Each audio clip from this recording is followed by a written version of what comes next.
49 అంటే సంతానం, 49 అంటే సంతోషం. 39 ఆంధ్రప్రదేశ్ తెలంగాణ. సో ఇక్కడ రాష్ట్రంలో అయితే కాంగ్రెస్ పార్టీ అధికారంలో ఉంది, బట్ దేశంలో బీజేపీ అధికారంలో ఉంది. కాబట్టి బీజేపీ గురించి చెప్పాలి అంటే ఏం చెప్తారు? ఎందుకంటే ఇక్కడ నెక్స్ట్ అధికారంలో రాబోయేది మేమే, కాంగ్రెస్ పార్టీ ఇచ్చిన పథకాల్లో ఫెయిల్ అయింది కాబట్టి బీఆర్ఎస్ పని ఆల్రెడీ అయిపోయింది కాబట్టి ఇక నెక్స్ట్ అధికారం మాదే, బీజేపీకి సంబంధించిన ముఖ్యమంత్రి అవుతారు అని చెప్తున్నారు.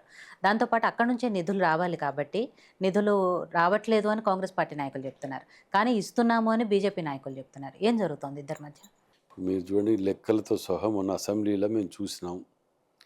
మనం రూపాయి ట్యాక్స్ కడితే 42 పైసలు వస్తున్నది మన దగ్గరికి. అదే బీహార్ వీటికి 6 రూపాయలు పోతుంది రూపాయి కడితే. అది క్లియర్ అకౌంట్స్ లెక్కలు చూపిస్తున్నాయి. అవి దాన్ని పట్టుకొని వీళ్ళు వస్తే దేనికి వస్తున్నాయి చూపియండి. మేము దీనికి వస్తున్నాయి, మేము బిఎంఎస్ ఇన్ని రోజులు సపోర్ట్ చేయలే. 32 రూపాయలు మేమే ఇస్తామని వదిలి పెడతాం రేషన్ షాప్ కాడికి పోయి. ఇప్పుడు అది మరి ప్రజలు చూస్తాడు ఏమనుకుంటాడు? మరి ఇన్నెలకి వెళ్ళి ఎందుకు వెళ్ళారు మీరు? మేము ఇయ్యంగా నీళ్ళ మా వాట ఉన్నదని ఉరుకొస్తాను. అరే ఎన్ని రోజుల నుంచి కూడా వాళ్ళే ఇస్తున్నారు.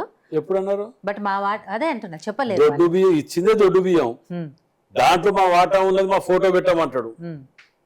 కేసీఆర్ పెట్టిండు ఎప్పుడన్నా? 10 ఏళ్ళు కలిసి వీళ్ళు కలిసి 10 ఏళ్ళు ప్రయాణం చేసిన వీళ్ళు.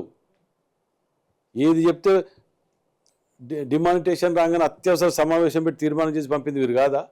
జిఎస్టీ మీద అత్యవసర సమావేశం పెట్టి తీర్మానం చేసి పంపింది వీరు కాదు? అడగక ముందుకే మళ్ళీ వాళ్ళు వేరు వీరు వేరే కాదు, కానీ నటించటం. నేను కొట్టినట్టు చేస్తాను, నువ్వు ఏడ్చినట్టు చేయను, అట్లా మెయింటైన్ చేయటం తప్ప. మొన్నటిది నేను చెప్తున్నానండి, మొన్న పార్లమెంట్ ఎలక్షన్స్లో 200 బీజేపీకి వచ్చిన, ఫస్ట్ అసెంబ్లీలో 200 వచ్చినాయి బీజేపీకి, టీఆర్ఎస్కు 2000 వచ్చినాయి, 3000 కాంగ్రెస్కి వచ్చినాయి. మా 3000 యాస్టీజ్గా ఉన్నది. ఈ 2000 కాడ 0 పోయింది, 200 వచ్చింది బీఆర్ఎస్కు. బీజేపీ కాడ 2000 అయింది, ఈ 0 అడిగిపోయింది. ఇలా ఒక్క బూత్లో కాదు నేను చెప్పేది, టోటల్ షీట్ ఉన్నది ఇప్పుడు నా దగ్గర. అసెంబ్లీ, పార్లమెంట్, బూత్ వైజ్, నా డివిజన్ వైజ్, బూత్ వైజ్. నా కాన్స్టిట్యూన్సీ 265-70 బూతులు ఉన్నాయి. 270 బూతులలో కూడా అదే పరిస్థితి. 270 ఒక్క బూత్ 2 బూతులు అన్నిట్లో. అంటే వాళ్ళ ఓట్ బ్యాంక్ వాళ్ళని నరికేసుకున్నారు. ఇలా బీజేపీ అనేది మతాన్ని అడ్డం పెట్టుకొని, హిందుత్వం అని అడ్డం పెట్టుకొని రావటమే తప్ప, హిందుత్వం నిలబెడతారు. మేము పొద్దుగాలైతే గుళ్ళని తిరిగినాం, బొట్టు పెట్టి బొట్టులని బయటికి వెళ్ళా.